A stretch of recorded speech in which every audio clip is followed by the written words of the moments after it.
Guys, beer, sports. Join Sean and Brad as they talk about sports and share a beer.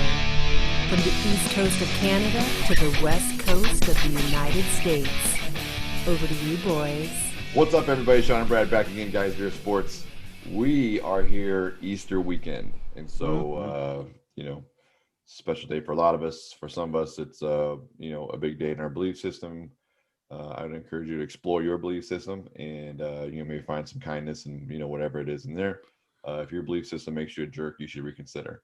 Also, it's a big weekend for candy and a lot of for us for food. Typically, maybe not in this pandemic world, but you can still buy a lot of candy and good food. So again, we would encourage you to do it big this weekend. On Sunday, get a big ham, even if it's just you and your household or just by yourself. Just get it like this. Let's get some normalcy back to our lives. That's right. Yeah. Get a big ham. Anyway. Yeah. Sean, and Brad's going to eat a whole bunch of peeps. I'm not going to eat a single peep. Yeah. I will not even probably allow my children to even try peeps. I'm going to try to protect the next generation. That's cruelty, brother. That's cruelty right there. I will say this. Maybe if they lose a bet, they will, then they have to eat a peep or something. Maybe that'll be the move. But. Yeah, bets. Oh my gosh, you just brought up a great thing about bets. Oh my goodness. Yeah. I'll send you. I'll make it right this week. Oh, I'm in a good spot. All right. Good. Yeah. I don't want you. I don't want you to be hurt or anything. Won't be. I guess we're coming up to football season again there, and I'm sure there's going to be other bets on the line here. So it's coming up. I would. Man, for the NHL playoffs, you want to make some bets, that's fine, I know that you're very young to the sport as far as really following it. I think this is your first season. I think you're really hardcore following it. And when I say hardcore, I think you're just following one team just to make fun of them. But yeah, that's exactly what I'm doing. My jam. It's my sixth favorite sport. What do you expect me to do? I only have so much time today. Sixth, so it's one of the top 4 North American sports. So how does it even fall to sixth in your realm? What's making it ahead of hockey? What's making it ahead of the national UFC, Major League Soccer? Those are 4. Oh my gosh, Major League Soccer makes it ahead of the NHL. Oh my gosh, Brad. So Brad, did you see? Because this week we're going to be talking about superstitions. Yeah. Did you see Buffalo Sabres snap their 18-game losing streak? I did. I have a suspicion it's because you helped. Oh, I helped. Yeah. How was that? I saw that you were out in town with your Buffalo Sabres jersey on at the grocery store, so it's got over the top, I think. Listen, I haven't wore that jersey since that one day last year. Since that one day. That's not even true. Any Buffalo Sabres fans on board, just let Sean know. If Sean wears your jersey, their team wins. So, get to get a little GoFundMe and get Sean to wear your jersey. He'll do it. He doesn't have any sports allegiances. Whoa. That's hard. That's harsh. Well, your allegiance is whoever's winning. So, you got that going for you. I'm a fair weather fan, eh? No, you're like the best weather fan. Like fair weather is like cloudy. You're only when it's sunny outside. You know what I mean? Yeah, come on, man. I bleed blue. I am a complete Maple Leafs, Blue Jays, Raptors fan, hardcore. So football, okay. So Raptors, I have 2 teams. Are the Raptors blue? No, the Raptors are red. That's fair. CFL, I'm a hardcore Argonauts fan. Are you? Yes, hardcore. Yeah. What was the last CFL jersey you considered buying? Okay, well, that was only because it was Johnny Manziel. Okay, it was an Alouettes jersey, but that's only because of that. Very good point. Keeping it real. We love to keep it real here on Guys Beer Sports, everybody. Real dumb.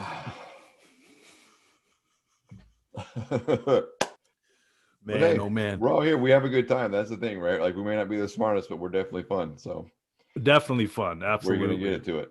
That's it. Hey, let's mention Flyers. Yeah, our friends over at Flyers always a good time stocking me up. I got a growler full of my favorite porter in the fridge. I'll take it with me for my weekend of adventure, being an Easter weekend. I want to give a shout out to Tony Savoy. He's one of our buddies there at Flyers. He's works at Skyview Valley College. He's one of the brewmaster teachers there. He's a fantastic brewmaster, as you guys know from Flyers. As a soccer coach, he just always gives back, and so just shout out Tony for being a great human. I think that's lost in a lot of these things is Tony does a lot of things for people that go under the radar, and hey, Tony, we appreciate you. So true.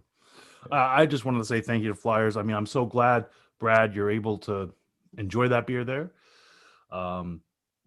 Thank you so much for becoming our sponsor and just mentioning us on social media. And I'm really happy that they're still going strong right now. So that makes me happy over there, especially in Oak Harbor and everything. So, hey, it was the wife and I, our 12th wedding anniversary. So we decided to go check out the whole entire southern part of Nova Scotia, right? Never really did that. Is that like a day trip?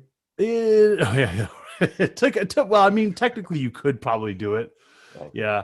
But so we stopped in at Port Williams. It's about an hour away. There's one place called Wayfarers Ale Society. These guys were great. I'm going to show you this growler. This growler, I ended up buying it, and I have your vanity light's in the way. It's making a little bit of a glare on there. So, we can see it better now. That's good. Yeah. So, anyways, this growler is the bomb, dude. It keeps your beer cold. They told me for people that are going hunting and stuff like that, if they want cold beer. They're going, you're gonna shoot something. I don't know if you want beer next to you, but you 100% do. But I would argue that anything that you have in the winter in Nova Scotia is gonna be cold if you're outside. But true enough. It's called Muddy Stout Ale. It's an oatmeal ale, top notch. Listen, the people there were great. They kept on giving me different samples. They didn't charge me for that. So I'm like, I'm going to get this growler. I'm going to buy 4 of these beers. And I'm probably going to come back and sample some more of your beers. They were all so good. Yeah. I just really want to thank them. They also have a nice little tap room with restaurant that's happening up top there as well. So they're doing well on the pandemic there. Yeah, thanks a lot to Wayfarers Ale Society.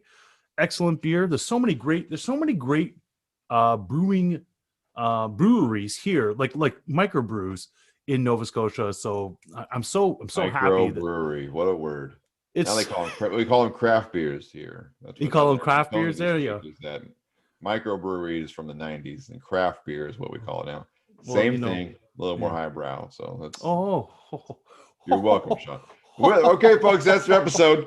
We're gonna learn something new today. I just learned something from Portlandia over here. Jeez. Wow.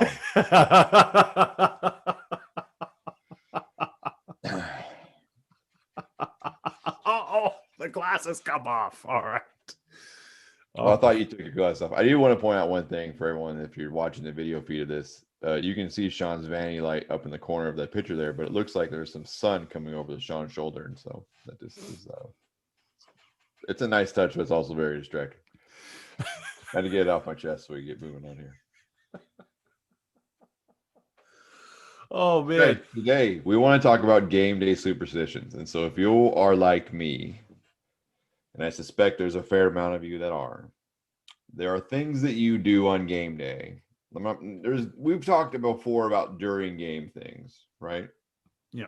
Where things have happened and you just kind of, I'm talking about pre-game, what do you do, type things, right? And for me, they're different for each sport, because I'm just that way. But Sean, do you have what's your go-to for any one of your teams that you have? I mean, I'm sure it's difficult for honestly. If it comes down regular season games, I'm not really that superstitious. Yeah. Unless, let's talk a little bit differently about that, because so for me, I would say that's true for baseball, unless I'm going. Uh-huh. If I'm going to a game, if I'm going to a Mariners game, I have certain rules. Uh-huh. And those rules are I can't wear new clothes. I can't wear something for the first time to the stadium. Huh. because every time I do that, they lose. I'm just telling you right now. Okay. If I buy something at the stadium and put it on, guaranteed loss. I'll have to remember this. I'm gonna have to buy you something. I won't wear it. I won't do it. I'm gonna buy you something. It's gonna be expensive. I don't care. Could care less. A win is more important to me than that. Won't do it. What about other people? Can they wear new stuff? Yeah, then I don't care. Oh, okay. All right. No one's unless we lose. If you like openly do that, if you're like, hey, I bought this thing just now to wear it, and then we lose, like you're not gonna be able to do it again. I'm very selective. So you got to be under the radar when you do that. It's like, dude, what do you think of this? You could do it, but if you're like, yeah, then that's just the way out. Like, it's openly celebrating and it causes losses. And in Seattle, wins are a premium here, so we can't be having that malarkey running around. We can't just afford to give away a game or two. It's going to cost. Wins are a premium. You won the most games ever. I mean, let's just face it. You're just not. We have 2 World Series, and we've been around as long as you have. And when I say we, I'm talking about the Blue Jays. Yeah, probably longer. Probably no, longer. Same. We've been around. We've been around longer. No, 77. Well, we started with the Seattle Pilots. Okay, well, sorry. Even longer suck. And I only know that because they still sell the merchandise, so they're getting some kind of run off it. So, and that's another thing. I refuse to buy old. I won't buy that stuff either. That's terrible. What do you mean? I won't buy Seattle Pilot stuff. That's stupid. I feel like it's a way to lose. Man, I mean, they weren't good enough to make it. They got relocated and then I don't know. showed up. I like wearing Quebec Nordique stuff every now and then. But that's not a surprise. You like wearing anything. No, because the Nordique were like, the alternative to the Habs. Now that the Avalanche, it's like, the Avalanche. The Stanley Cup champion. I know. Avalanche. One of the best dynasty teams in the NHL. Now, I think they've won 2, but in a row that they were competitive the entire time. No, not in a row. There was a time in the 90s when they were always a consummate cup contender for sure. Yeah. For sure. I mean, I know. I saw that jersey while you lived here. I mean, I know I saw you wearing it around. So. Well, my Colorado, I don't have a Colorado Avalanche jersey anymore, but you did. That's this guy. Oh my gosh. As a matter of fact, I have a Quebec Nordiques hat because I wore it in that picture that's on our art there for the podcast. So, Yeah. But anyways, we're going to a Mariners game and you wore some out of touch hockey hat. That's fine. While we're talking about hockey, that's probably why they lost that game. I mean, we had a good time with that game, but we lost. I mean, you and I won because we were in that box. We were in a box, man. But I think the Mariners lost, and now that I think about it, it's probably because you wore that stupid hat. So yeah. Thanks, Sean. Blame it on the Nordiques. Okay. No, I'll blame it on you. Oh.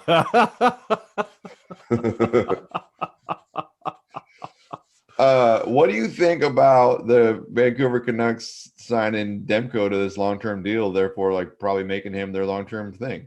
Worthwhile. Absolutely. Is it now? Because I think remember the beginning of the season when I was talking about their strong goaltending and said he was the future, I was loudly poo-pooed off this stage.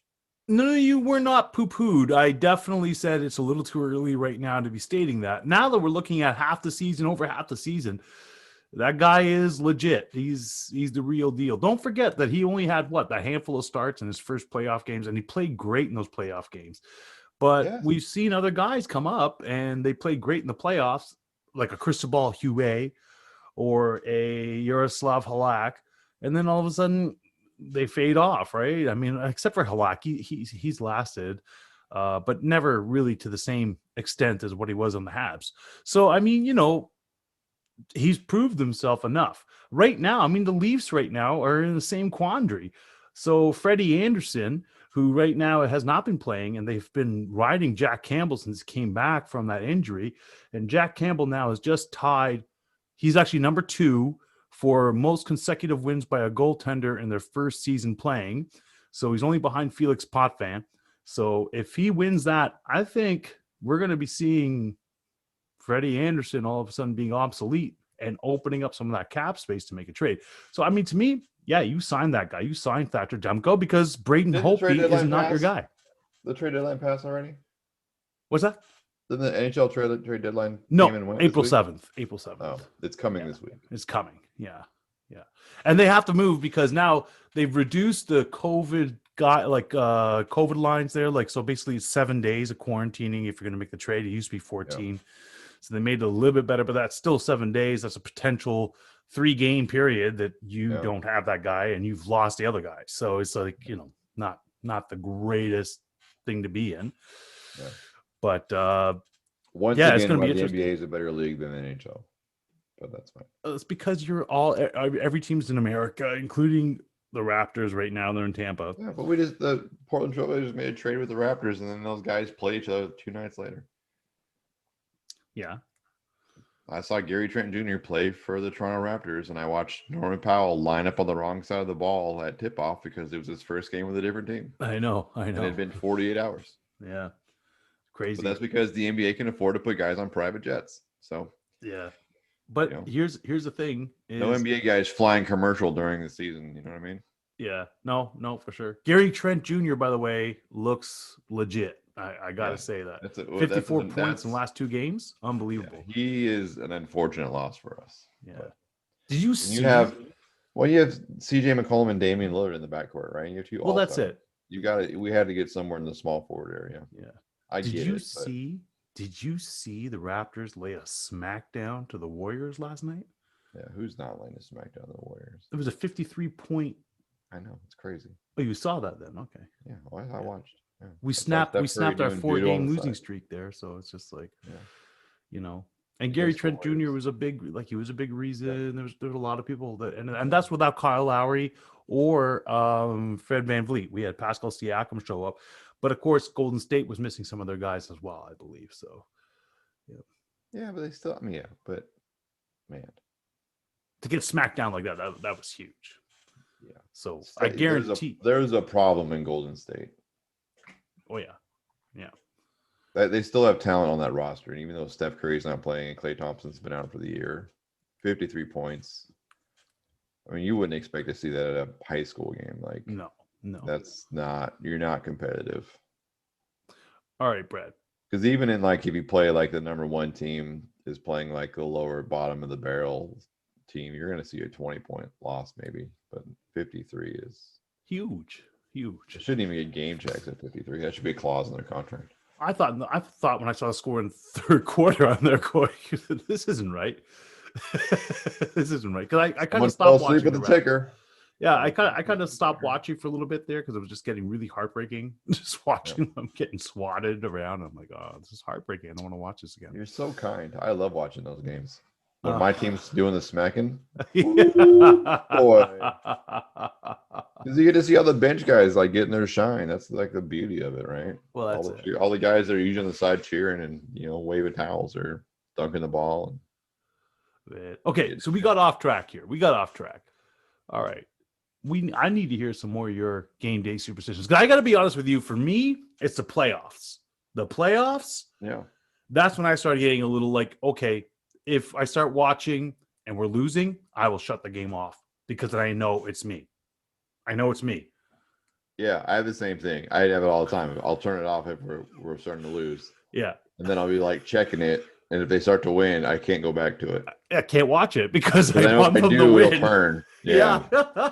Yeah. That's how narcissistic I am, that I have the power with my eyeballs to turn the performance of the game or not. That's really, really sad.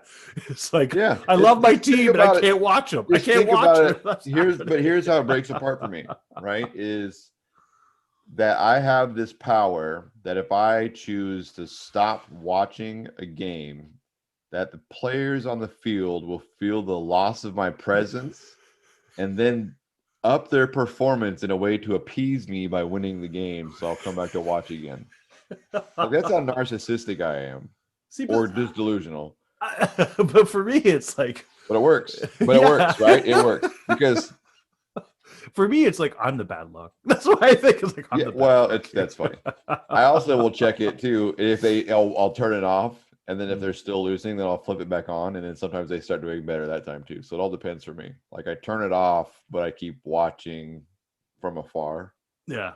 And if it doesn't change, then I jump back on and be like, oh, it wasn't me. It was like some other jackass watching that was bad luck.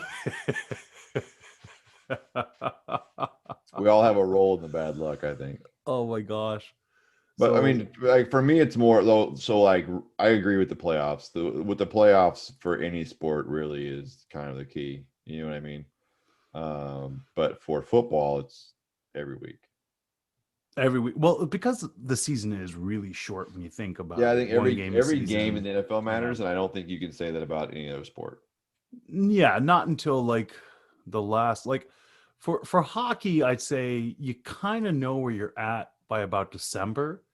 And unless something drastic changes, that's where you're probably going to end up. Yeah, right? that's what I'm saying. Like, not every game matters, right? Where the NFL, No, that's what I'm saying. Every game absolutely matters, and that's what I'm saying. That's like me and my brother. We ended up going to Seattle Thursday night and watch the Mariners home opener. We were lucky enough to get in and get some tickets there, and we were laughing because it was like it's so fun, right? It just was like a socially distanced, mask wearing event that normally would have sucked, but it just for once it just felt like a little bit of normalcy just to be in the ballpark.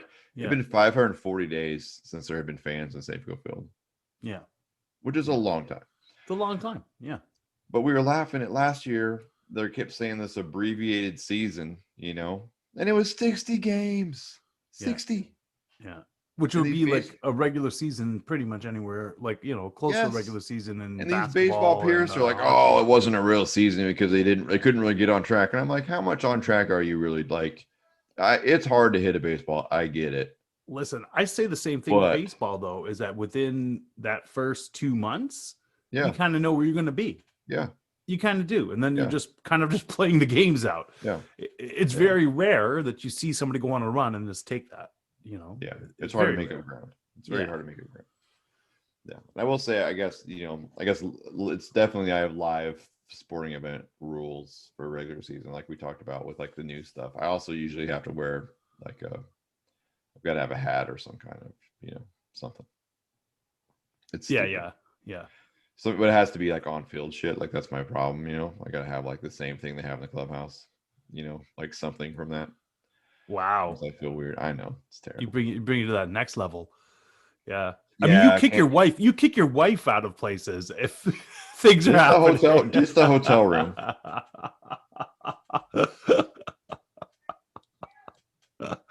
Just twice.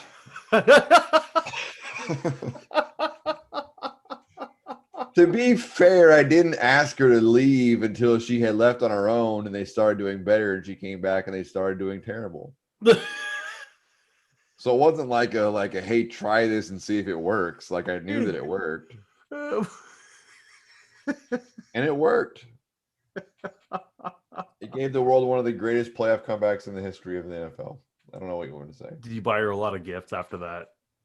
I took her to a nice dinner. Okay. I'm not a complete chauvinist.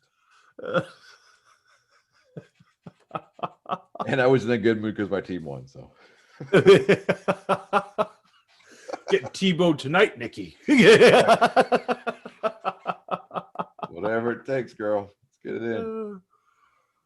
But for football, regular season's a thing. I have I have a special pair of socks that I wear for Seahawks home games. It even goes as far as on Fridays I have to wear Seahawks stuff, and that's where I sounds so stupid when I think about it to say it out loud. If I buy something new of Seahawks, I have to break it in on Blue Friday. I can't wear it on game day. I can't wear something for the first time on game day, period. I have to wear it on a Friday. And if I wear it on a consequential on a game day and they lose, I will not wear that thing again on a game day the rest of the year. Will you ever wear it again? Yeah. I'm not silly. I'm just delusional. I'm sorry, I don't have these same superstitions. Yeah, but you're a well-adjusted human. I'm clearly not. like I understand that on the field athletes, like they have some really crazy superstitions, like crazy. I'm going to go into a few of these. I want to go into a few of those, but I figure that the average fan, they have that too. Like, like don't serve me that dip. Yep. That dip is never going to go here, Yep. One time in '93, we had that dip and they lost in overtime. I'm not on that spectrum. I'm on a different spectrum. I have these little things but it really just comes down to like my enjoyment of the game. Like I just have to have these weird, you know what I mean? I think some of it's really cool, like wiping your feet off on the San Francisco 49er mat that's way out there before you hit the stadium. Yes. Some of that stuff gets a lot of play. You know what I mean? That's like the fun of the sport, and like the camaraderie is like, there's definitely a mutual dislike of another franchise is like bonding. Yeah. You know what I mean? Like you can bond over being a team, like being like, oh, hey, we're all Seahawks fans. That's great. You can bond over that. But if you're like, man, I hate the 49ers, like you can really bond with that. Sorry, Lampton. I don't hate your 49ers. Twice a year. How about that? Number 3 draft pick. Are you watching that at all? What do you think they do there? So, like, here's the thing. Oh, Garoppolo's gone. 49ers. Garoppolo's gone. Picking 12th. And this week they made a blockbuster deal to move up to the 3rd pick of the draft. Yeah. And everyone assumes it's for a quarterback. Why wouldn't it be? Kyle Pitts, the tight end from Florida. You have a tight end. Why would you get another? What did Bill Belichick do in New England with 2 fantastic tight ends before the murderous Aaron Hernandez was off his rocker? I think you're crazy with that. They're not four grins, right? Just think about this. You draft Kyle Pitts at 3, who's a generational tight end, right? We can agree on he's a freak athlete with fantastic hands, and he can. Is he number 3? But let's hear me out here. I don't know if he's number 3, but we're talking about fit, right? You've got one of the greatest tight ends, if not the best tight end, in Greg Kittle's already. Yeah. Right? You add Kyle Pitts. You have a pretty good offensive line. You just paid a lot of money for Trent Williams. Like, and that line made CJ Beathard look impressive, right? You got Deebo Samuels. You've got a decent amount of running backs. You've got Juszczyk who can flare out. Garoppolo's made out of glass. Sure, right? But here's the thing, right? Here's where we live at. If they take Kyle Pitts at 3, if San Francisco takes Kyle Pitts at 3, right? You watch what Atlanta does. Because who is Mike Shanahan? Mike Shanahan's son, Kyle Shanahan. Who is Kyle Shanahan's favorite quarterback, do you think? Do I think? Kyle Shanahan? Yeah. I wouldn't. Matt Ryan. Wouldn't know. It's Matt Ryan. Is it? The declining Matt Ryan? Yeah. Well, not in that offense, right? You have all those weapons. You have that line. Matt Ryan had his best years. Who was his offensive coordinator? Yeah, Mike. Kyle Shanahan. Oh, yeah, Kyle Shanahan. That's right. Sorry. Yeah. Mike has a more punchable face than Kyle, but Kyle's like he's quickly. I don't know. I mean, I'm hearing what you're saying. I'm hearing what you're throwing down. I don't know if I agree with it. I think Justin Fields you didn't agree with me about Thatcher Demko, but we'll see how it goes out. We've got a month left of the draft, and we'll see. They might go the opposite. There's a lot of rumors it's Mac Jones. I can't imagine that. Excuse me. I can't imagine Mac Jones is the 49ers choice, but maybe he is. Justin Fields, I could see him being a great fit in there. Yeah. That's just the thing. I mean, there's that rumor that, Kyle Shanahan and Robert Saleh are very close. Robert Saleh being the new coach of the the New York Jets. Right. Formerly the defensive coordinator for Kyle Shanahan. Very close friends, those things. It wouldn't be a stretch to say that the 49ers know what the Jets are leaning towards. Different divisions, they'll play each other every 4 years. Like they're not. Yeah. They just played. It wouldn't surprise me if Kyle Shanahan we all know Trevor Lawrence is going number 1. Right. We all know that. Right. It wouldn't surprise me if the 49ers have an inkling of where the Jets are going. Right. Because of Robert Saleh? Yeah, just that connection, right? I mean, it wouldn't, you're telling me like if you have friends in the same profession and like there's it's not necessarily insider information, but like that you would just be like, hey man, like we're gonna do, Kyle Shanahan could call me like, hey, we have a chance to go number 3. Who are you guys thinking about number 2? I'm like, well, we're probably gonna go. They're gonna take that kid from BYU, right? They're gonna take that Zach Wilson kid. That's what the Jets are gonna do, I think.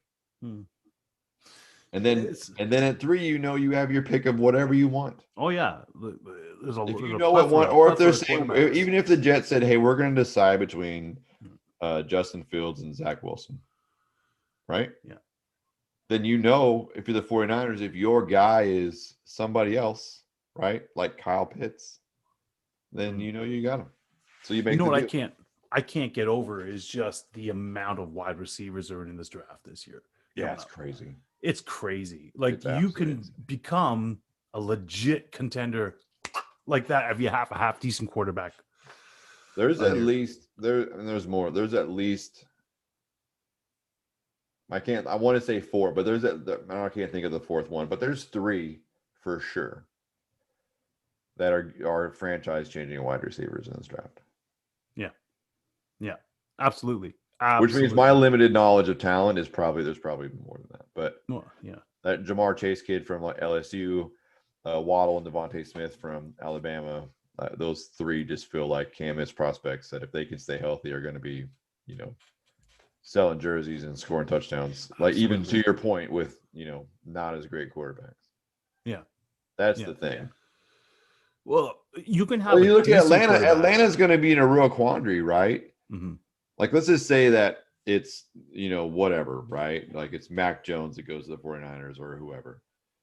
They're saying there's 5 good quarterbacks in this draft, at least, right? If you're Atlanta and you're watching Matt Ryan sunset out, but he can still throw the ball, and you have Julio Jones, you've got to take Devontae Smith or Waddle or Jamar Chase at 4. You have to, I think.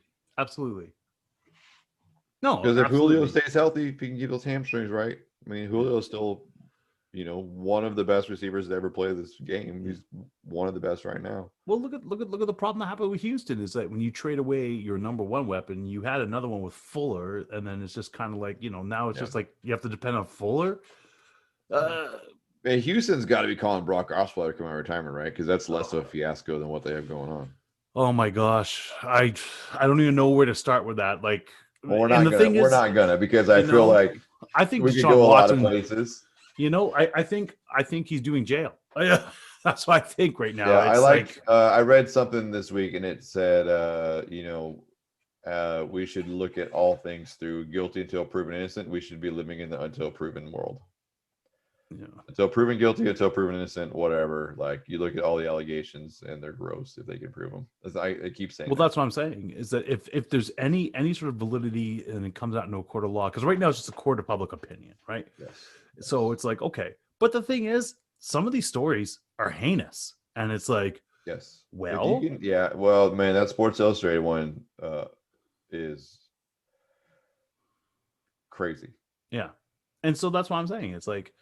But the thing is that he's not going to be the first, and he's probably not going to be the last athlete to do stuff like this, because athletes always live in an area where it's just like they're not the same. Like after a little while, there's some change in them that they're not the same human. That's what the lawyer of these massage therapists has said, is that he didn't feel comfortable taking the evidence to the Houston Police Department, and that he was going to seek other jurisdiction, which, in my naivety maybe, is that he feels like it won't get a fair shake if it goes to the Houston Police Department. And there's possibility about that too. When you think about just think about all the stories that you hear when you start getting plugged into a sports community about athletes getting passes for doing crazy things, like driving wildly, driving erratically, maybe having too much to drink and driving home and then getting driven home by a police officer.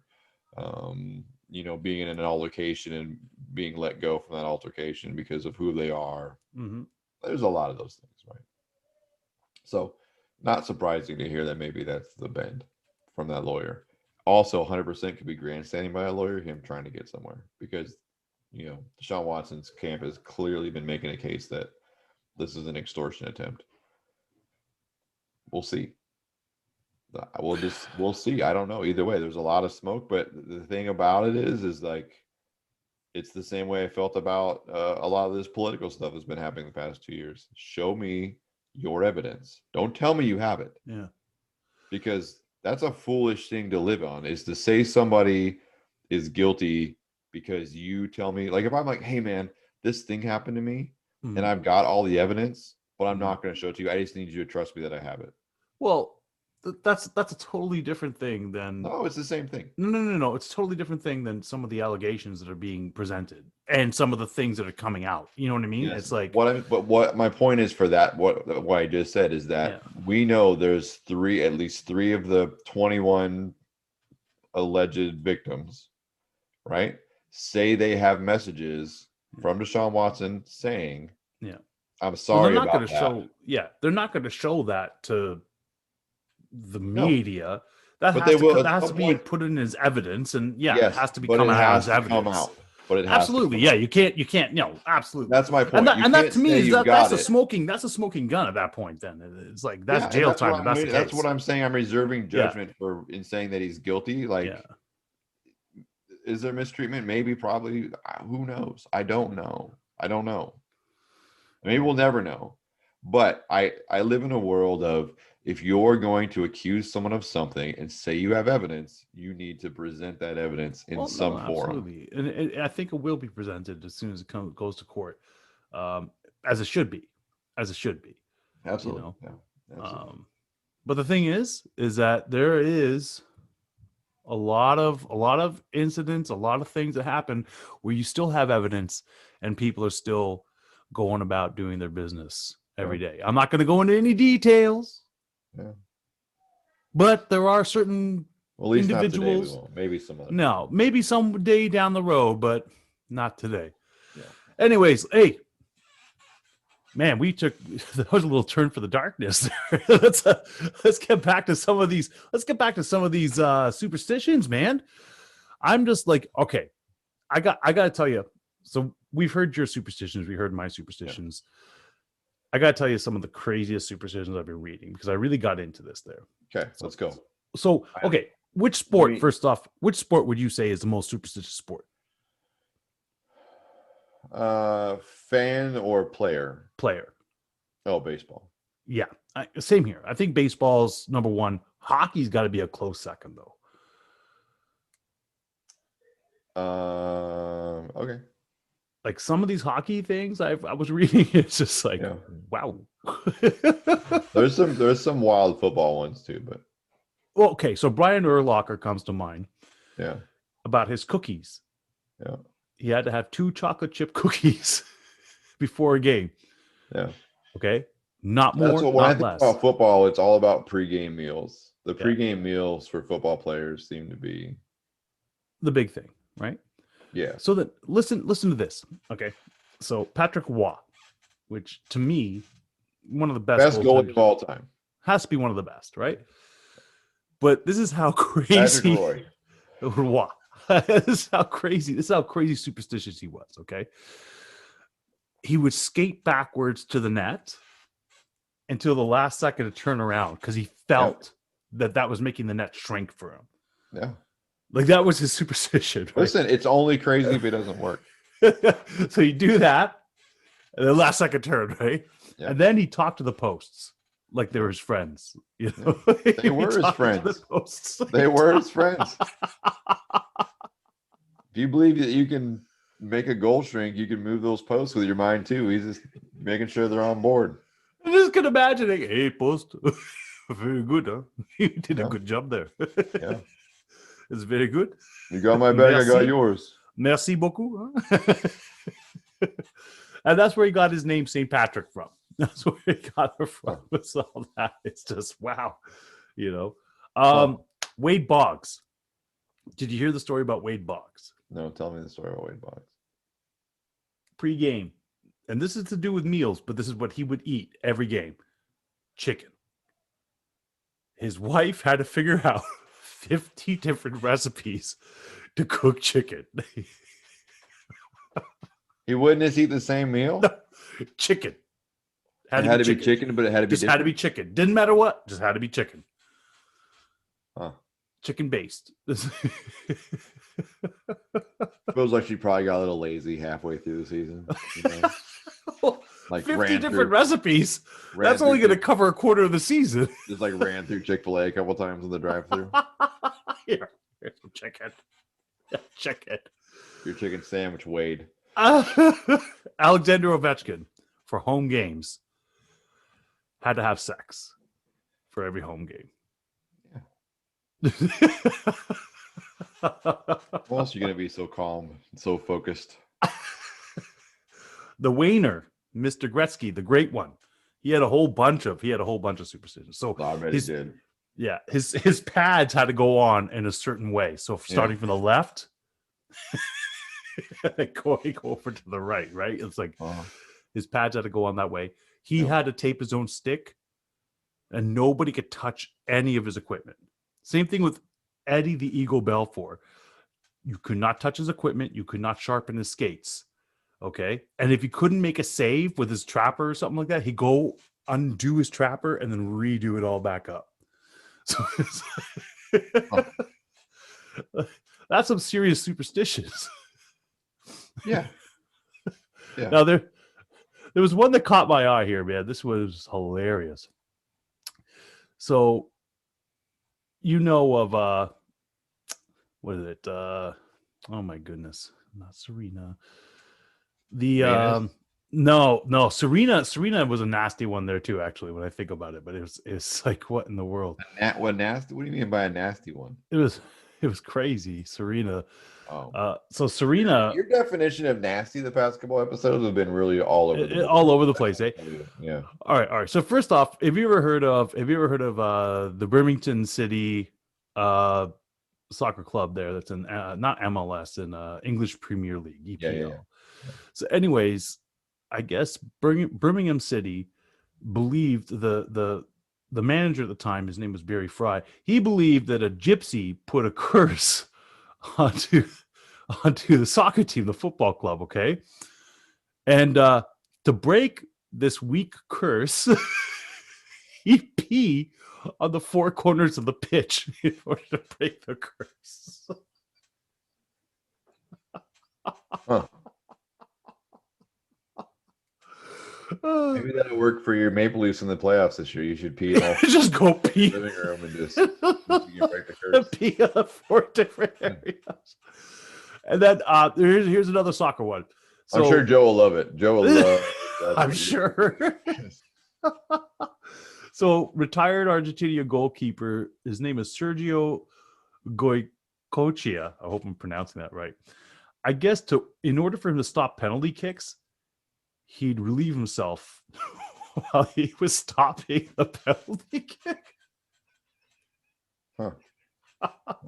Always with the relieving yourself joke, Sean. Well, here you are. There's two more. Moises Alou, he, in 2004, in an interview with ESPN, he would state that he would urinate on his hands before every game because he felt that it made his hands tougher.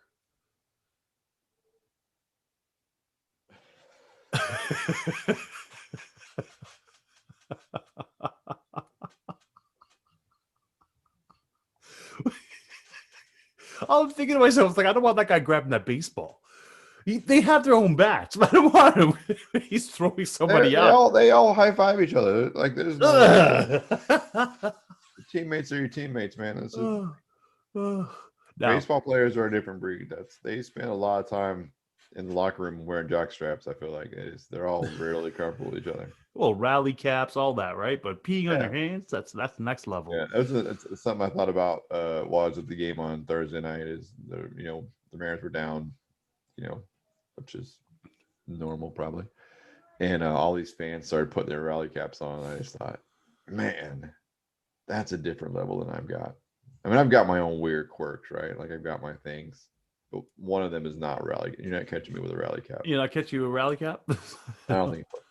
I mean, it worked that night, but I mean, all the times you see it not work, it just feels like there's not a lot of juice there. It just feels like You a weak. just look like a It feels like a weirdo. weak belief system for me. Like, Okay. I will say this though. I will say this. I'm guilty of switching my cap around if I'm wearing if my cap's backwards, which it normally is. If I put it on a forward facing, like to keep the sun on my eyes, and then it starts going poorly, I'll rotate that cap back around. Rotate it right away. I can't. That makes sense. I will try to not rotate my cap while I'm during field events. Oh man. Now Man, it sounds silly when I hear it come out of it makes sense in my brain. Okay. Leota Machida, ex-light heavyweight champion. Yeah. It's so nasty. He attributed his success in the UFC and pretty much in everyday life. And it was something that he picked up from his father, that every day he would drink his own urine. Yeah. You look at you. It didn't even faze you. He was like, yeah, okay. I've heard before.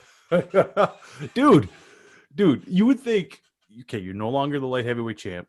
You haven't won a fight in forever. You're not even in the UFC anymore. Maybe you should stop drinking your urine. It's maybe you should stop now. Charlie Sheen's tiger blood, right? That's all it is. It's a mindset. He just said the tiger blood, which was just full of HIV. No, it wasn't. It was Coke.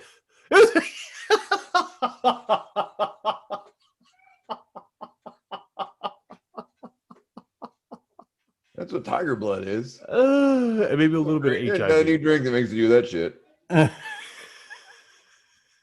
You give Mountain Dew to a 3-year-old, that's not going to happen to him. That's straight cocaine, buddy. Wow. Yeah, Serena Williams would never wash her socks during competition. Yeah, I believe it. There's a lot of that. There's a lot of the laundry. You clean the good luck out of it if you wash it. Yeah. Yeah, that's all over, right? But Michael Jordan would wear his same underwear, right? No, he wore a pair of North Carolina practice shorts. That's it. Underneath his shorts for every game, right? Yeah. To me, it's like this is what they would do, right? So there's a lot of that. I think if you watch a lot of it's less now, I think, in baseball than it has been because there's all these different uniforms. Mm-hmm. But it used to be you'd see a guy wearing the same undershirt over and over and over again. I'm sure there's a lot of the same guys wear the same socks. Some of that stuff has changed with just the availability of equipment. I think you'd see guys wearing the same shoes all the time. That's changed. There's more of a culture of not, having different shoes or whatever. Yeah. What do you think? Still those guys out there. I mean, Michael Jordan always had to lace his own shoes before the game. Yeah. Every single game, he never relays his shoes. Yeah. So, that's the thing with a lot of these guys, especially hockey players, they don't want anybody touching their equipment. Sidney Crosby is so superstitious. He has to tape his own stick. If you were to touch it, he has to redo it all over again. He will not call his mother before a game because the last time he did, he got a serious injury. So she's probably oh, never mind. I'll be quiet.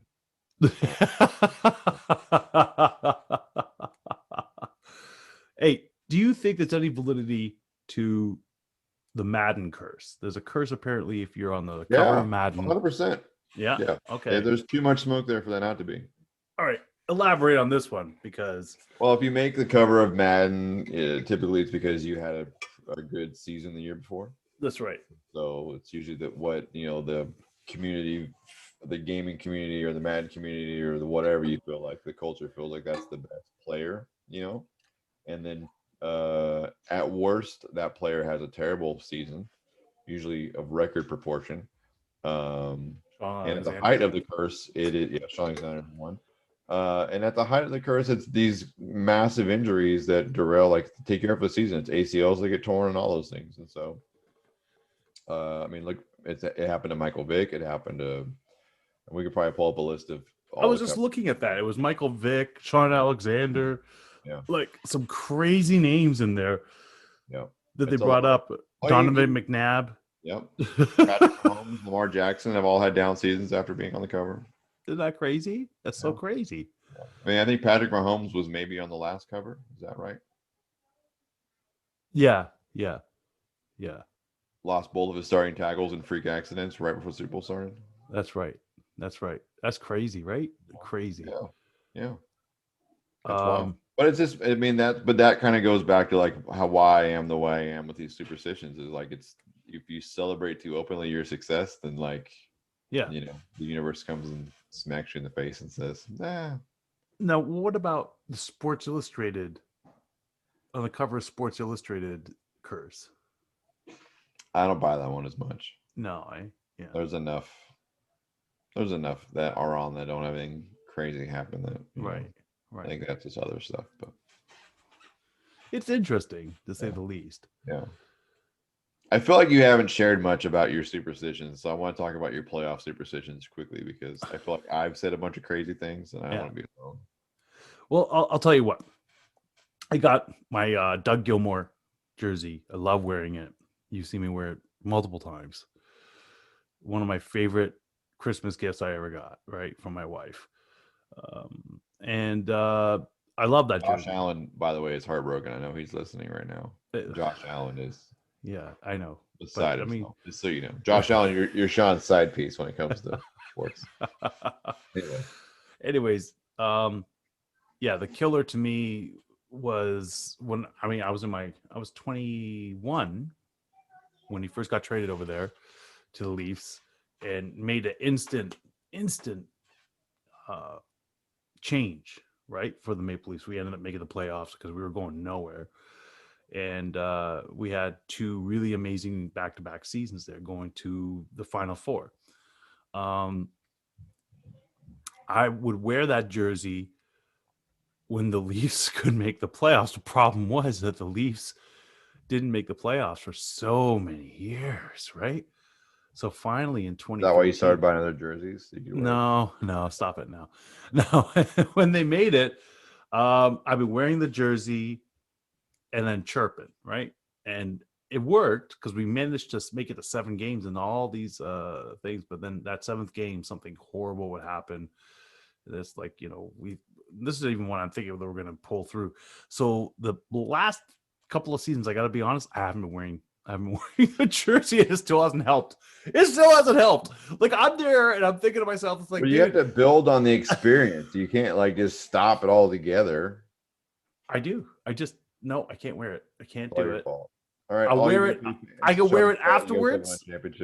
I can wear it afterwards. I believe that because you're the guy. You're like, oh, we won, so let me show you my allegiance. If you're not with us when we're fighting, you don't get to celebrate the win either. Listen. It's like Drake. Bandwagon Stop. It's like Drake. So Drake, you know what? I blame one of those playoff series losses on Drake. Okay, because Drake, the curse of Drake, is a real thing. I thought you were going somewhere else, and I thought you were going to use Drake as like a reference for why you're behaving. No. The curse of Drake. You were about to, boy. The curse of Drake. It's the worst thing in Toronto sports. Okay. Look at Kentucky basketball. Kentucky basketball has been terrible ever since Drake showed up. It's the first time that Drake participated in Midnight Madness. Sucked. Ever since then, he just spreads that around. Is that it? It's like, jeez. He shows up to the Leafs, and we had one of the worst games. He's wearing a jersey and everything. I'm like, dude, take that jersey off. Take that jersey off. And of course, you know what happened is that here he goes. He's the ambassador for the Raptors. We're in that heavy game against the 76ers there, right? You into the game 7. Game 7, he doesn't even show up. He stays at home, and he wore everything Philadelphia. Yes, it worked.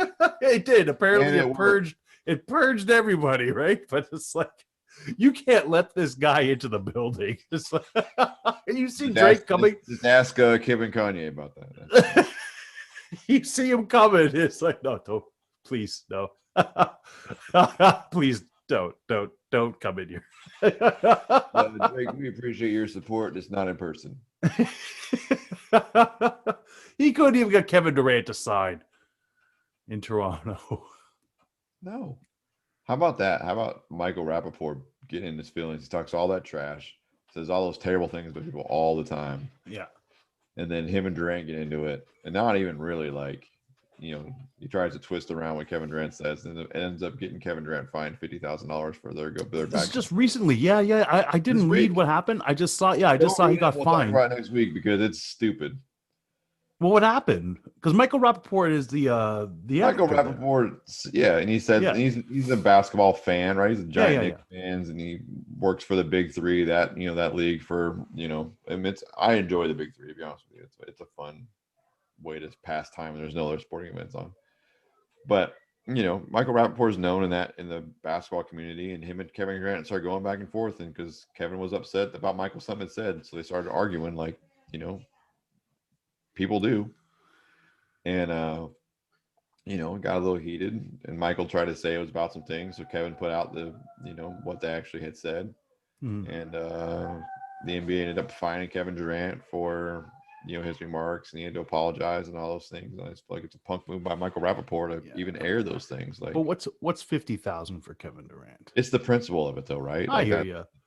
Anytime you're gonna mess with someone else's money because you're upset with something they said to you, is just chicken, right? Well, like up here, Connor McDavid did something that was very un-Connor McDavid. He ended up elbowing. He made a very illegal hit. Right, Buddy already passed the puck. So after he passes the puck, he hits him. But not just that, he leaves his skates and hits him with the elbow. Who knows? Well, I'm a victim blamer, right? 100%. Who knows what that guy had done already? Maybe he said some shit. Connor McDavid is not the player to do that. Maybe he KG'd Kevin McGrath. Maybe he said, "Hey, your girlfriend smells like that." But you got players to do that for you. You're Connor McDavid. You don't do that. Maybe sometimes you want to fight your own fight. So, anyways. That's not fighting. That's just an illegal hit. Anyways, that guy ain't gonna. Whatever he said before, he ain't gonna say it again. Anyways, so the most that the NHL can fine a player is $5,000. Yeah. Once I tell their salary. And everybody just went to town on that. Like, yeah, how about you charge him another $5? Because that's in reality, he makes $75,000 a day when he's playing. Yeah. You just charged him $5,000. That's the same as like $7.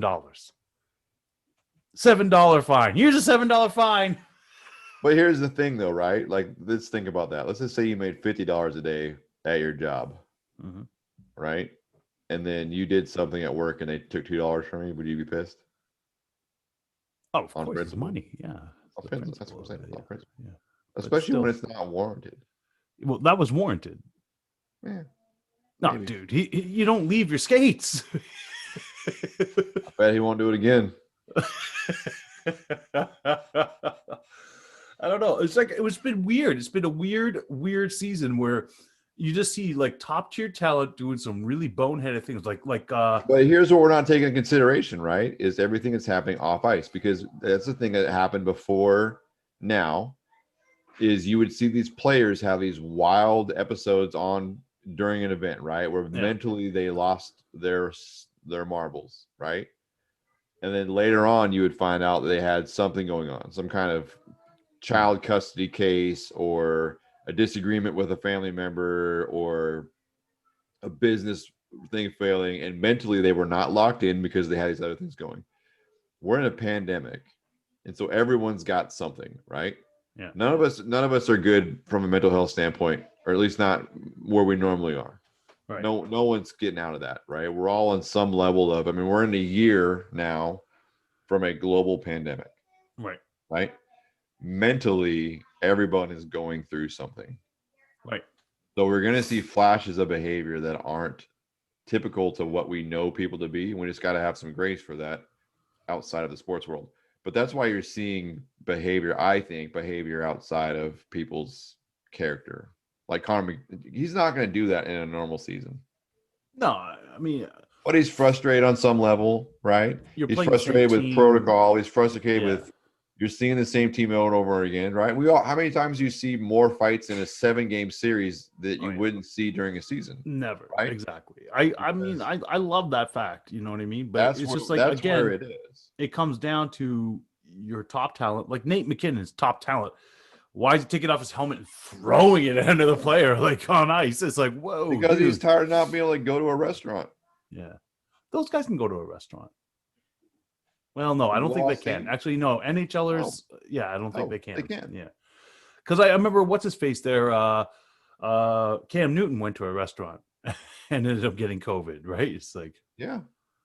A lot of it, like in the NBA, a lot of those guys bought restaurants out just so they could go. makes sense. Yeah. Yeah, makes You know, sense. because they could be with their teammates and their coaches, and so they just would buy a restaurant out just so that they could have some normalcy. Mm, mm. You know, Very and true. it wears on all of us, right? That's just the thing. Is, you know, sometimes people do things out of frustration, and they maybe don't even realize they're frustrated, right? I think if you know, I have a check when I talk with people. They're like, "Oh, yeah, I'm handling this pandemic just fine." I'm like, "Oh, really? You don't have any extra stress? There's no mental gymnastics going on sometimes with you Yeah. over, you know, you're not frustrated at how the world is. Oh no, I things just, are yeah, are they? yeah, yeah. They're not. Who knows how long it's going to last, but yeah, I'm sure people are definitely feeling the effects of it. Like people that I would never think that would say anything about what's happening are just now like, you know, going to Facebook and just like, you know, it's like, well, yeah, I hear you. Now, dear Gladys, this is not a diary.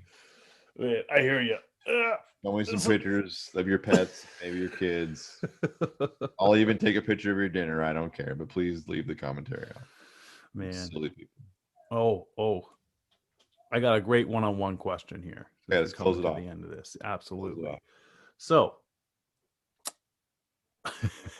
actually, do you have one for me? Because I do have one, but I have to really, really get this perfect here because it's like, to me, okay, you know what? I'm just going to go into it. Just take a deep breath and fire it off. All right. So we talked on a breaking in about the CFL XFL merger. When you look at this as a viable option, do you see this as something that is going to become entertaining, but mostly just as a feeder to the NFL? Or do you see it as something that can become something more? I think that it has the potential to be something more. I don't think that it'll be. I don't think it's going to be a feeder as it's being projected to be, because I'm watching the NCAA start to relax, or at least consider relaxing their pay for play for some athletes, and that's going to really keep some of that talent there. There's always guys that get missed and fall through the cracks. I think that the XFL or CFL, whatever that organization is going to be called, let's just call it the Rocks Football League, right? That's what it is. I think that, you know, you have a big personality in The Rock, right? I think that's going to draw a lot of casual fans that normally wouldn't watch. Yeah. I think that, you know, he values hard work. I think that they'll put it all together. I think it has, of all the startup leagues that have happened, I think this is the one that has the chance to be over the top. Now, that said, everyone has to be on board. Right. There can't be this, oh, we used to, or, you know, what about and all that. The whataboutism is going to kill it. They all have to have a plan and stick to the plan. It can't be like, oh, well, we don't want to travel to the United States, or we don't want to travel to Canada, or we want to have this many you know what I mean? Like it can't get silly that way. It can't be gimmicky. It's got to be real and show itself. Yeah. I like the fact that they're taking until 2022 to just do this. So it's like, gives them some chance to get up. I think there's a great chance that it succeeds. Yeah. Yeah, it's a good point. It's great. Yeah.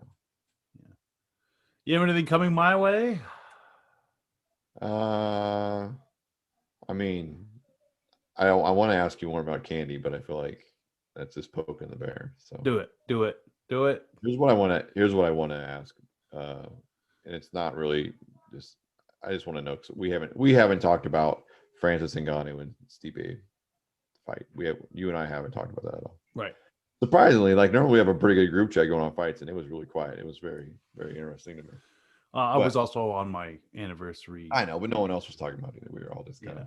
Yeah. True enough. Yeah. Have you ever seen someone's jaw decompress in the way that Stipe's jaw decompressed? He's got to have some damage, right? Oh, for sure. I mean, he got knocked out. Though even the way he fell was just awkward. Aside from the concussion and him having to go to the hospital for concussion protocol, I'm saying from a jaw structure. Oh, I'm sure it's sore. How does your jaw move that way? Yeah, it doesn't. I watch. I mean, I love. You know me. I love watching knockouts. I'll watch fights all the time. So here's my thing about it. Like, after I read what Stipe put out there on Instagram, he was very gracious and just basically stated, right? And stated that Ngannou deserved what he deserved, and he just didn't do the game plan. And the thing is that I kind of believe about his game plan. I really think that Stipe thought, because you could see it in Ngannou's face, he was like jaw open, he's sucking air, he's sucking wind. So he thought, man, this guy's he's winding out, right? But he this is the scary thing about it, especially heavyweights like Francis Ngannou, who's like physical specimen, 260 something pounds. You're giving up 30 something pounds. I don't know anyone has as much juice as he has behind his punch. Who hits harder than Francis?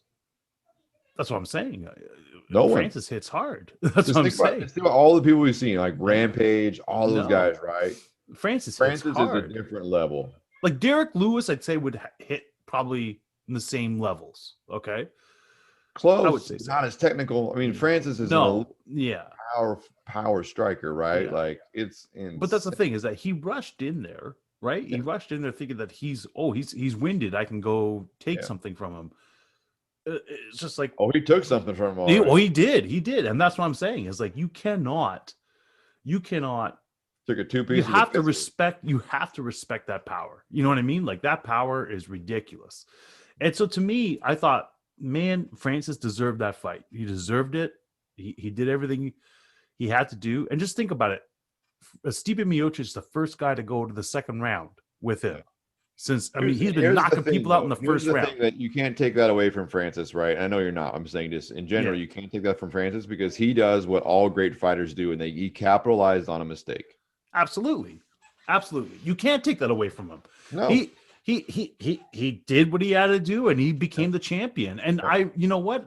I think because all fights have the moment.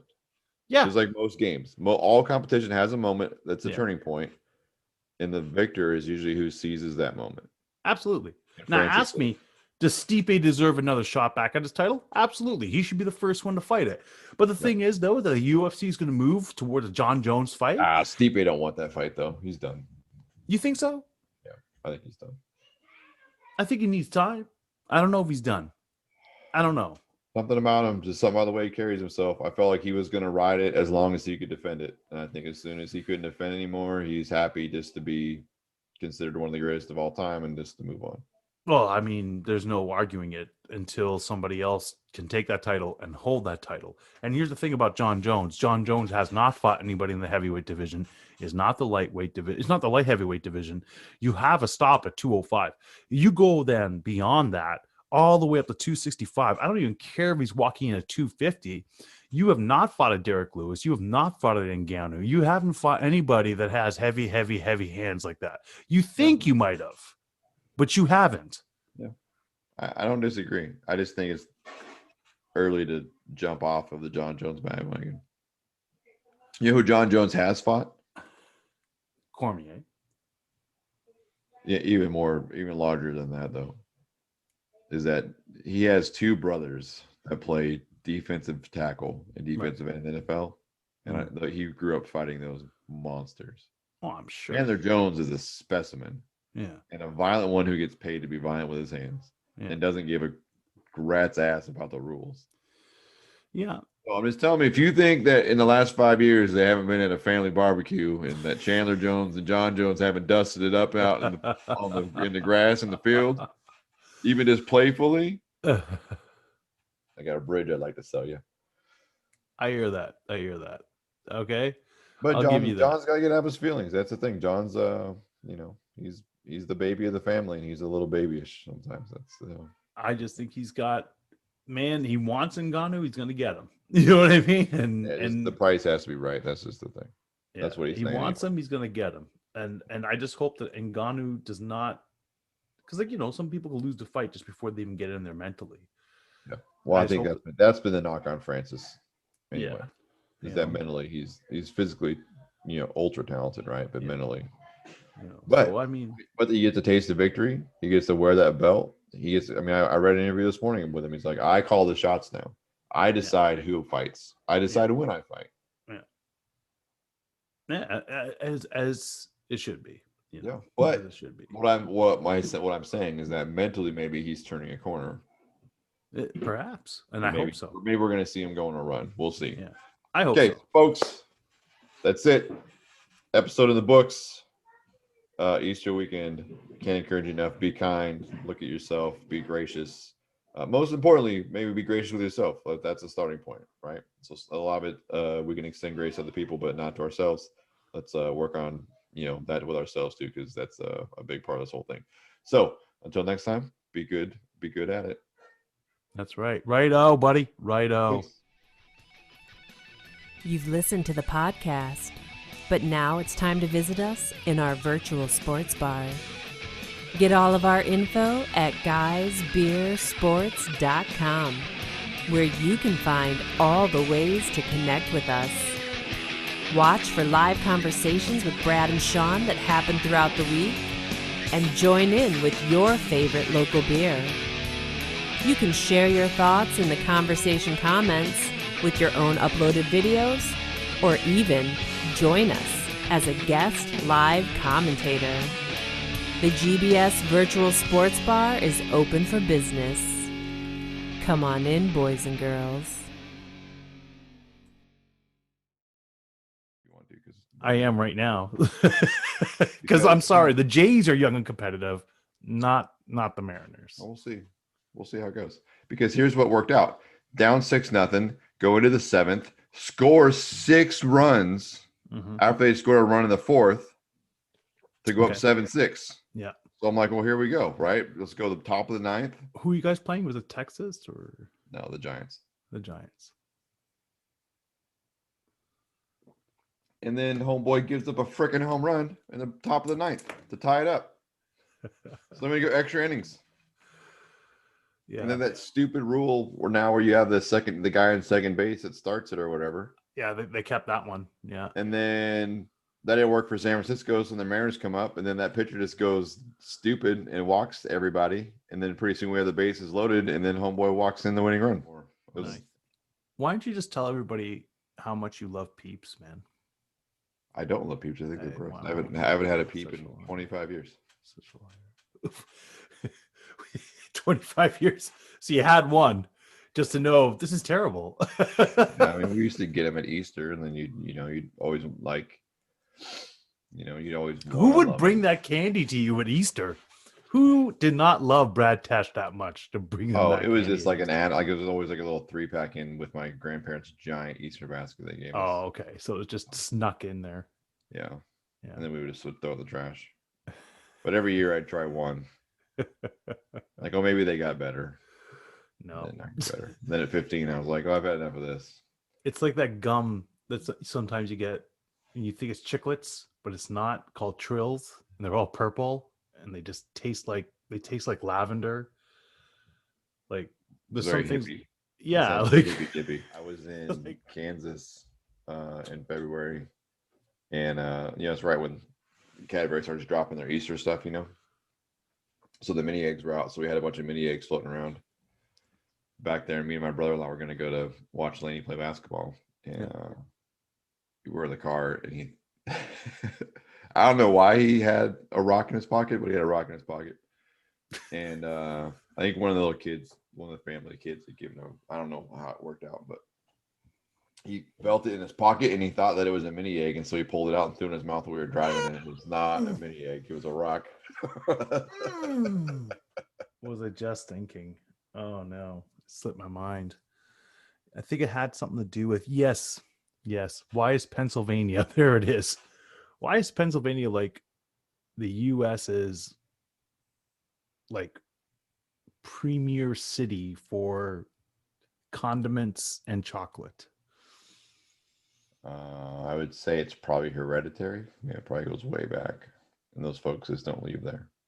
Like Hershey. Think about it. Have you ever met anybody from Pennsylvania? Yeah.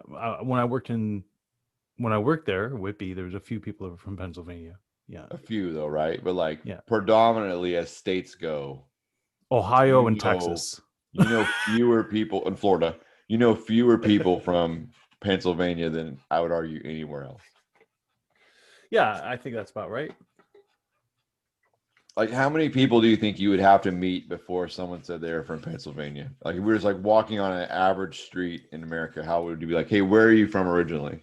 Well, I mean, I live in a Navy town, right? There's a lot of transient stuff here that goes on, right? A lot of folks that are, from all other places. And so, most of my friends have different hometowns than me. But, so for me, living here, like, I think it's 50 people before I get someone that says they're from Pennsylvania. 50. At least. It's the least often people that I know. I feel like I know someone from everywhere else. So what does that speak about Pennsylvania that nobody leaves? I think it's great, and no one thinks. I think they try to like pretend like it's not, so no one comes there. Like here in Canada, as small a population Newfoundland is, you'll find a Newfoundlander everywhere. A Newfoundlander was way out in freaking Pensacola, Florida. So I mean, it's like they're everywhere. I'm on the opposite corner of the world from those folks, and there's people out here. Yeah. That's what I'm saying. They travel well.